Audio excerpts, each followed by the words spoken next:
नमस्ते दोस्तों, मैं उदय भान सिंह, प्रवक्ता सेठ वीरेंद्र कुमार महाविद्यालय, गूढ़ा, न्यामतपुर, जालौन। हम अशोक के अभिलेख पढ़ रहे हैं, जिसमें शिलालेख पढ़ चुके हैं। आज हम स्तंभ लेख के बारे में पढ़ेंगे। स्तंभ लेख को भी दो भागों में बांटा गया है, दीर्घ स्तंभ लेख और लघु स्तंभ लेख। पहले पढ़ेंगे दीर्घ स्तंभ लेख। दीर्घ स्तंभ लेख में धम्म एवं प्रशासनिक बातों का उल्लेख किया गया है। इन लेखों की संख्या 7 है, जो 6 भिन्न भिन्न स्थानों से मिलते हैं, जो निम्नलिखित है। पहला है दिल्ली मेरठ। पहले यह मेरठ में था, बाद में फिरोज शाह तुगलक द्वारा दिल्ली लाया गया। 1750 ईस्वी में स्टीफन थेलर ने इसकी खोज की थी। दूसरा स्तंभ लेख है दिल्ली टोपरा। प्रारंभ में दिल्ली टोपरा हरियाणा के अंबाला जिले के टोपरा नामक गांव में स्थित था। फिरोज शाह तुगलक द्वारा इसे दिल्ली लाया गया, जिस पर अशोक के 7 लेख उत्कीर्ण हैं। शेष पर 6 लेख ही उत्कीर्ण हैं। जेम्स प्रिंसेप ने इसी अभिलेख को 1837 ईस्वी में पढ़ा था। तीसरा स्तंभ लेख है लौरिया अरराज, जो बिहार के चंपारण में स्थित है। चौथा स्तंभ लेख है लौरिया नंदनगढ़। यह भी बिहार के चंपारण में स्थित है। पांचवा स्तंभ लेख है रामपुरवा। यह भी बिहार के चंपारण में स्थित है। और छठा स्तंभ लेख है प्रयाग स्तंभ लेख। यह पहले कौशांबी में स्थित था। अकबर के शासन काल में जहांगीर द्वारा इलाहाबाद के किले में लाया गया है। स्तंभ लेख में जो 7 लेख लिखे गए हैं, वो निम्नलिखित हैं। प्रथम लेख में अशोक कहता है कि सभी कर्मचारी धम्म का पालन करेंगे।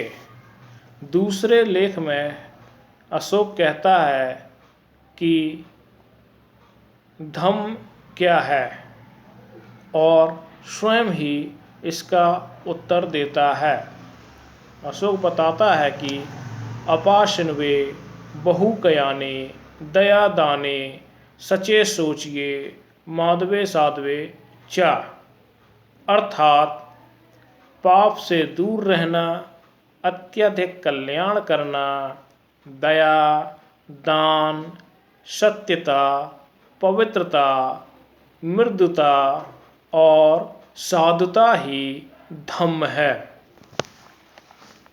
तीसरे लेख में अशोक ने मन, वचन, कर्म और इंद्रियों पर विजय प्राप्त करने को कहा है, और उसने इसी लेख में बताया कि पाप क्या है। चंडता, निष्ठुरता, क्रोध, अहंकार और ईर्ष्या आदि ही पाप हैं। चौथे लेख में उसने रज्जुक नामक अधिकारी की नियुक्ति की और उन्हें न्याय का अधिकार दिया। पांचवें लेख में अशोक ने सभी प्रकार के प्राणियों का वध करना वर्जित कर दिया। छठे लेख में अशोक ने सभी संप्रदायों का सत्कार किया। और 7वें लेख में यह केवल दिल्ली टोपरा स्तंभ लेख में ही मिलता है। इसमें लोक कल्याणकारी कार्यों का वर्णन मिलता है, जैसे कि आम के बाग लगाना, कुएं खुदवाना, सराय बनाना आदि। अगली हेडिंग डालिए लघु स्तंभ लेख। लघु स्तंभ लेख में अशोक की राज घोषणाएं खुदी हैं, जो निम्न स्थानों से मिलती हैं। पहला है सांची लघु स्तंभ लेख। यह मध्य प्रदेश के रायसेन जिले में स्थित है। इस स्तंभ लेख में संघ भेद रोकने का आदेश दिया गया है। दूसरा स्तंभ लेख है सारनाथ लघु स्तंभ लेख। यह उत्तर प्रदेश के वाराणसी जिले में स्थित है। इस स्तंभ लेख में भी अशोक ने संघ भेद रोकने का आदेश दिया है। तीसरा स्तंभ लेख है कौशाम्बी स्तंभ लेख। यह उत्तर प्रदेश के इलाहाबाद में स्थित है। इस अभिलेख में अशोक की पत्नी कारूबाकी द्वारा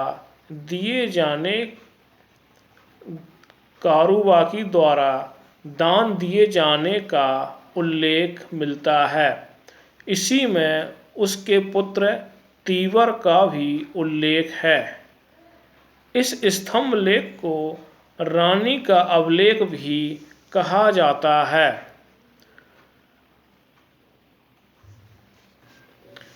अगला स्तंभ लेख है रुमंदेई स्तंभ लेख। यह स्तंभ लेख नेपाल की तराई में स्थित है। अशोक राज्याभिषेक के 20वें वर्ष यहाँ गया और भूमि कर को घटाकर 1/8 कर दिया। अगला स्तंभ लेख है निगलीवा या निगाली सागर स्तंभ लेख। यह स्तंभ लेख भी नेपाल की तराई में स्थित है। राज्याभिषेक के 12वें वर्ष अशोक ने कनिक मुनि के स्तूप का संवर्धन किया, जो इस स्तंभ लेख में प्राप्त होता है। अगली हेडिंग डालिए गुहा लेख।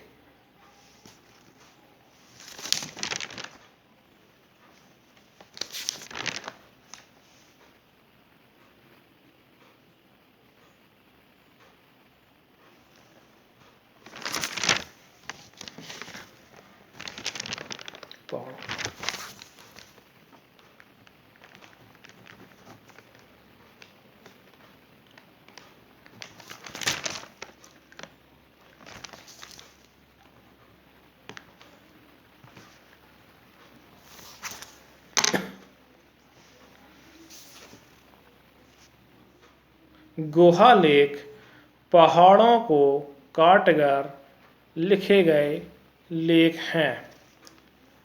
अशोक ने बिहार के बराबर की पहाड़ियों में अपने राज्याभिषेक के 12वें व 19वें वर्ष क्रमशः 2 गुफाओं, सुदामा गुफा और कर्ण चौपार गुफा, आजीवक संप्रदाय को दान में दिया।